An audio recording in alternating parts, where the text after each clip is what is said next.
Allez, let's go les gars, aujourd'hui on se retrouve sur le BTC face au dollar de nuit parce que oui, il me semble que c'est intéressant enfin de vous partager le plan. Alors oui, on a déjà analysé tout ça sur le Discord plusieurs fois, mais en public, eh bien oui, ça fait quelques jours maintenant que vous n'avez pas eu de vidéo et donc pourquoi ne pas enregistrer en cette nuit vers la journée de dimanche. Donc on va analyser ça, vous regardez ici et vous voyez déjà en fait eh bien une petite baisse qu'on attendrait sur le petit BTC. Malgré tout, je vais être plus complet pour ceux qui voudraient passer en trade dans cette zone-ci, d'accord, et passer bien sûr sur un long pour aller choper les objectifs des 37 000, des 38 000, des 39 000, voire même beaucoup plus. On va aborder ça aujourd'hui. Malgré tout, avant de commencer, pour ceux qui sont intéressés par le Discord et qui sont intéressés par l'abonnement à vie, une petite chose, regardez, il va y avoir une action pour le 100e abonné à vie. On est déjà à 100, c'est fou, je vais vous montrer ça.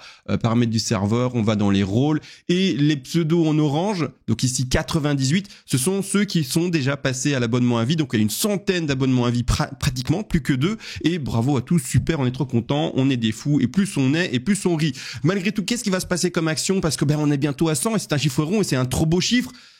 Le 100e abonné à vie aura son abonnement non pas à 520 € à vie, d'accord, mais à la moitié. Donc c'est-à-dire à 260. Vous ne saurez bien sûr pas quand est-ce que c'est. Donc c'est un jeu, d'accord. Si vous tombez le 99e pour les francophones français, le 99e, vous aurez votre abonnement à prix plein, 520. Si vous tombez 101e, eh bien vous aurez votre abonnement également à prix plein. Et puis voilà. Mais si vous êtes le 100e, d'accord, là, eh bien, vous aurez tout simplement votre abonnement à prix divisé par 2, d'accord. Pour ceux qui ont déjà payé peut-être des abonnements avant, etc., et qui ont déjà également une soustraction, eh bien, ça sera la moitié de ce qu'il vous restera également à payer. Donc, imaginons, il vous reste à payer 150 € parce que vous avez déjà payé blindé avant. Eh ben, 150 divisé par 2, 75, et vous ne payerez plus que 75 € pour l'abonnement à vie. C'est pas magnifique et beau, ça? Bon, voilà, petit jeu lancé, vous participez si vous voulez ou pas, peu importe. Eh bien, le 100e, il aura ça, eh bien, comme je vous l'ai dit, à moitié prix, et ça sera réglé. Oui, également, juste ceux qui disent, ah oui, mais attends, c'est quoi ce Discord? J'ai pas capté. Bon, mais en fait, il est aussi accessible avant les 500 € bien sûr, vous pouvez y accéder. C'est pas là, ça c'est le prochain live, c'est ce soir d'ailleurs. Vous pouvez y accéder ici, d'accord? C'est-à-dire que pour les formules qui sont 30 € pour un mois, 83 mois, 156 mois, 290 pour un an et 500, faut que je le modifie parce que maintenant c'est 520. 520 bien sûr également pour, eh bien, la vie, d'accord? Et l'action, pour les anciens abonnés, vous enlevez, vous déduisez ce que vous avez déjà payé pour, eh bien, arriver à ce qu'il vous reste de payer. Bref, et là-dessus, il y a tout, les PDF d'ailleurs. Ceux qui prennent un abonnement d'un mois, c'est pas magnifique, vous avez déjà les PDF. Gratos, magnifique. Enfin, gratos, non, 30 €, mais vous avez 2 PDF et plus les lives, les rediffusions, le forum, les cours ici en vidéo également, enfin, plein de choses, quoi, les analyses du BTC mises ici, comme vous voyez, on fait, les analyses en elles-mêmes, bam, bam, bam, on explique à l'avance ce à quoi on s'attend, vous voyez, et tout est mis à l'avance, comme ici, et vous devez pas attendre les vidéos publiques sur YouTube. Bref, j'ai pas tout expliqué aujourd'hui. Si on est parti pour 3 heures, allons sur l'analyse du petit BTC. Alors, petit BTC, on agrandit ici l'écran en grand, et ce qu'on va regarder, c'est là où on en est. Alors, dernièrement, où est-ce qu'on en était dans la vidéo publique? Alors, je vais le montrer, on va le mettre ici en avant, et on était dans le décompte en rose, d'accord? On était dans le décompte en rose. On s'attendait à une dernière 5. Oui, on est bel et bien sorti du range, on est bien passé au-dessus des 35 196 $ dernier top ici sur le BTC Index.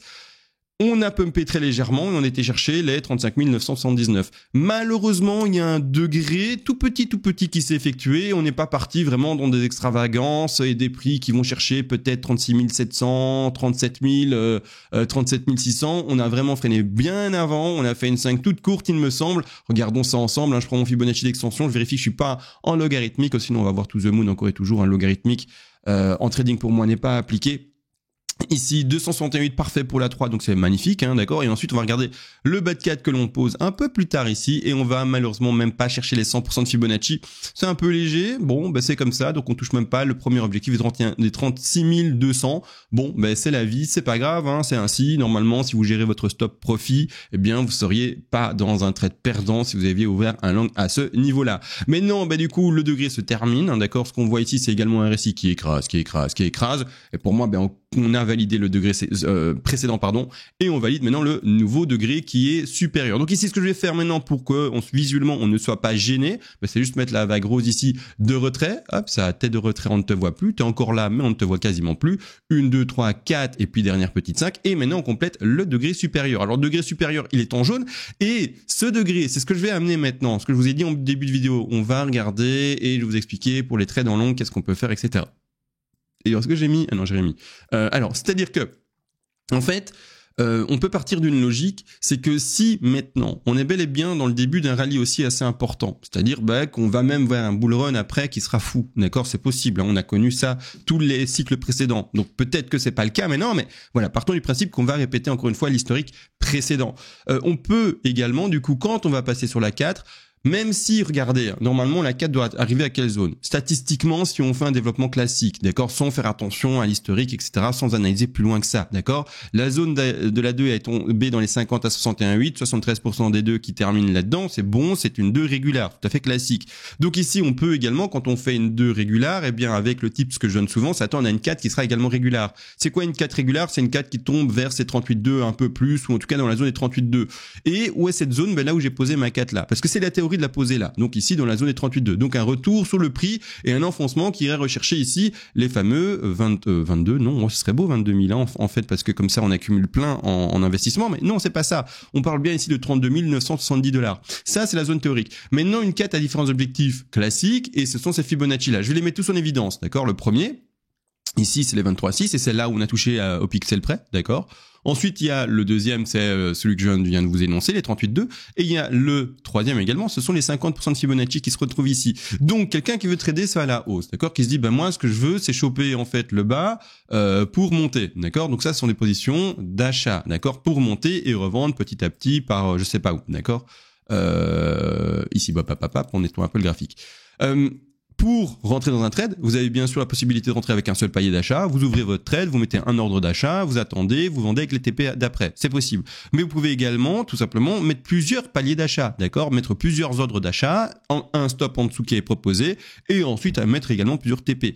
Dans cette logique-là, pour ma part, d'accord, vis-à-vis du fait que l'on puisse être dans le début d'un rallye aussi assez important, qui irait rechercher maintenant les 39 000, 40 000, voire même plus, voire même débuter, si on spécule encore un peu plus loin, eh bien, un bull run qui sera encore plus important. Pourquoi ne pas d'office se dire on fait peut-être une 4 en jaune ici faible. Donc c'est-à-dire on fait peut-être une 4 qui ne va chercher que les 23,6. Et à ce moment-là, malgré tout, dès qu'on voit la correction, on se dit on est dans une 4, donc dès qu'on voit une correction et qu'on est par exemple sur un Discord où on met ceci, j'agrandis, d'accord. Oui. Voilà, ça c'est il y a quelques jours, hein, le BTC n'a pas beaucoup bougé, mais ça c'est il y a quelques jours. C'est un problème ça, ici j'ai pas le... Voilà, si je veux zoomer sur cette portion-là, on va y arriver les amis, let's go.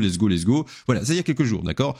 1, 2, 3, petit enfoncement, rebond ici, on en est là, d'accord. On rebondit ici, pour le moment on a fait 1.20 de rebond ici, il me semble. Voilà, hop, et on rebondit, d'accord. Et la 4 qui est déjà dessinée, 5 validés. Ce que je veux dire, c'est que du coup, quand vous êtes là en mode, je pose ma 5, je mets ma 3 et je vois ma 4, vous mettez vos fibos et vous attendez qu'on aille toucher, parce qu'on va toucher, c'est compliqué ce français-là, qu'on aille toucher les 23,6. Et boum, je prends un palier quand même. Parce que oui, on peut retrouver des corrections qui sont toujours faibles. Alors comment ça se traduit en français, d'accord? Je vais essayer de faire une histoire autour de ça pour l'expliquer. Simplement, non pas qu'avec des Fibonacci, des retracements, des choses comme ça et des pourcentages. C'est-à-dire que, en fait, quand le marché est très bull, très haussier, tous les retracements, c'est-à-dire qu'il va y avoir des vendeurs. Oui, c'est haussier, d'accord, c'est haussier. Oui, ça monte. Mais vous voyez bien qu'il y a des moments où ça descend. Sinon, il n'y aurait pas de bougie rouge ici à l'écran, d'accord? Ça ne monte jamais qu'avec des bougies vertes. Il y a toujours le mélange, et c'est-à-dire le contraire, les vendeurs aussi. Et il y a des phases de vendeurs. Mais ces phases de vendeurs, où ils vendent leur BTC, les petits gars, et vous achetez. En fait, vous êtes des grands malades. Vous achetez tellement que en fait, les vendeurs, ils n'arrivent pas vraiment à faire fortement baisser le cours. Ils y essayent, purée, mais ils sont face à des crevettes. Mais combien de crevettes? Des milliers de crevettes et quelques baleines et quelques cachalots, c'est vrai. Mais autrement, le truc, c'est que, en fait, le vendeur, il essaye de vendre ses BTC, mais on les achète tellement, parce qu'on est dans une phase de boule ou d'un rallye très fort, qu'en fait, ça se traduit qu'avec des corrections faibles. Voilà, j'essaie de faire une petite histoire un peu sympa pour faire comprendre, mais voilà, c'est-à-dire que dans ce contexte-là, si on part vraiment sur ça, eh bien oui, on est aussi fortement, etc. Et on va partir sur quelque chose qui, pour le moment, a bien commencé d'ailleurs. Et let's go, on continue les vagues ici, on monte jusqu'à 40 000 et plus peut-être. Mais pourquoi ne pas se dire, je vais quand même d'office, même si j'attends statistiquement ce palier ici un peu plus bas, on le voit au 32 900 et quelques, d'office quand même prendre un palier ici à 23,6. Donc je prends un premier ordre. Pour le moment, on a bien rebondi sur les 50, un premier ordre de prix. De prix, c'est ça, hein, pas le prix de prix, c'est-à-dire en termes de dollars, mais de prix du verbe prendre, d'accord. Waouh, c'est main, où tu vas, qu'est-ce que tu fais? Bon, désolé. Et également prendre le troisième si eh bien vous vous attendez peut-être à un 50% de Fibonacci de retracement. Mettre un stop un peu plus bas, d'accord, de cette manière-là. Maintenant, si vous êtes plus agressif, vous dites ouais, mais c'est un écrasement jusqu'à 32 200, j'y crois pas, 32 000 ici, pardon, j'y crois pas. Vous pouvez bien sûr être plus agressif et entre guillemets du coup vous dire, je monte mon stop, je monte mon stop, je monte mon stop. Vous pouvez même être très agressif. Vous dire, on s'arrête à 23,6, on n'ira pas plus bas. Alors je monte mon stop encore et encore. Et là, tout simplement, qu'est-ce que ça va faire? Ça va bien sûr modifier le ratio et le risk management, money management que vous avez par rapport à ce trade-là. Partons du principe. Et d'ailleurs, mettons les objectifs. Je vais travailler les objectifs de toute façon, même si on est peut-être sur quelque chose de faible, de toute façon par rapport à la zone statistique à attendre. Donc je vais faire comme si on allait quand même et tout de même d'office là-bas en bas, d'accord, pour travailler la suite. Je place quand même et tout de même mon stop loss ici de manière très prudente en dessous des 50 parce que c'est vrai que les 50 sont possibles également pour une 4. Donc la 4, si elle veut, elle peut aller là, d'accord, sans problème. Donc je mets quand même mon stop également un peu en dessous, d'accord. Donc ici le stop est positionné pour donner un exemple, hein, ici à 31 446 et non pas ici à 32 049, d'accord. Ensuite, du coup, on va travailler les objectifs de cette 5-là. Comment est-ce qu'on fait? On prend comme toujours son Fibonacci d'extension. On va regarder si c'est d'ailleurs un trade intéressant. Je vais vous montrer si c'est intéressant, pas intéressant, etc. Je rappelle, c'est de la pédagogie, d'accord? C'est pour vous montrer comment on peut adapter un trade par rapport aux Elo 12. Ce n'est pas du copy trading. Autrement, ça n'a pas de sens, d'accord? Chacun fait son analyse. Et une fois que vous avez appris de votre côté, ou d'ailleurs sur le Discord, vous faites comme vous voulez, hein. Donc n'oubliez pas d'ailleurs, abonnement divisé en deux pour le 100e abonné, si c'est pas beau, tout ça. Bref. Et le truc, on met ensuite bien les TP, d'accord? On se met en non logarithmique. Si vous mettez en log, ça va monter tous les objectifs et non, c'est voir to the moon, etc. Non, on va peut-être se contenter d'un mouvement plus faible, même si c'est déjà un beau mouvement, mais malgré tout, voilà, on s'arrête là-dessus. Et où sont les premiers TP, hein, d'une 5? Je veux tous vous entendre le dire maintenant. Bon, c'est compliqué, on n'est pas en direct, et je suis pas à côté de vous, c'est vrai, on est en différé, mais bon. Ce sont les 100, les 161,8 et les 261,8% de Fibonacci. Alors bon, un premier objectif à placer à 100, d'accord? Boum! Alors du coup, vente, parce que là, on achète en bas pour revendre en haut. Hop, ça, je le passe comme ça, d'accord? Et par rapport à cet objectif d'achat des 38,2, je vais y regarder directement le ratio. Alors, ça peut aller plus haut. L'objectif ici, c'est 36 433 pour le top de 5 ici. Donc, qu'est-ce qu'on peut faire? On peut faire ça. Pouf! Pouf! Vous voyez? Oh, les degrés sont pas bons. Ce degré-là devrait être plus grand. Attendez, est-ce que je le corrige? Oui, je vais le corriger. Voilà, en primaire. C'est mieux. Donc, pouf 4, puis pouf 5. Je vais d'ailleurs un peu bien mettre mon graphe. Il faut que je corrige tous les degrés, mais c'est pas grave, c'est pas très important, franchement, entre nous. Hein. C'est important, ça, les degrés? Non. C'est tant que c'est lisible, mais en fait, l'important, c'est de rendre le graphique visible. Ce que j'expliquais, pardon, c'est que, du coup, l'objectif, c'est de voir le ratio de ce truc. Alors oui, pardon, je fais des ellipses, moi. Ici, 161, pardon, et 261. Donc ça peut me payer beaucoup plus fort, hein, bien sûr, hein, vous mettrez des TP. Mais voilà, un petit TP, déjà, un petit truc un peu léger là, c'est sympa. On verra la suite. Mais personnellement, ouais, sur ce trade-là, je jouerais un TP majeur important sur le premier TP. TP majeur ici, numéro 2. Donc, c'est-à-dire, je le prendrais peut-être un peu moins important et encore un peu moins important là-bas en haut. C'est-à-dire, en fait, le truc, c'est que dans ce trade pour ce degré 5, bien sûr, si vous jouez tous les autres objectifs, il faudra mettre des TPO beaucoup plus haut.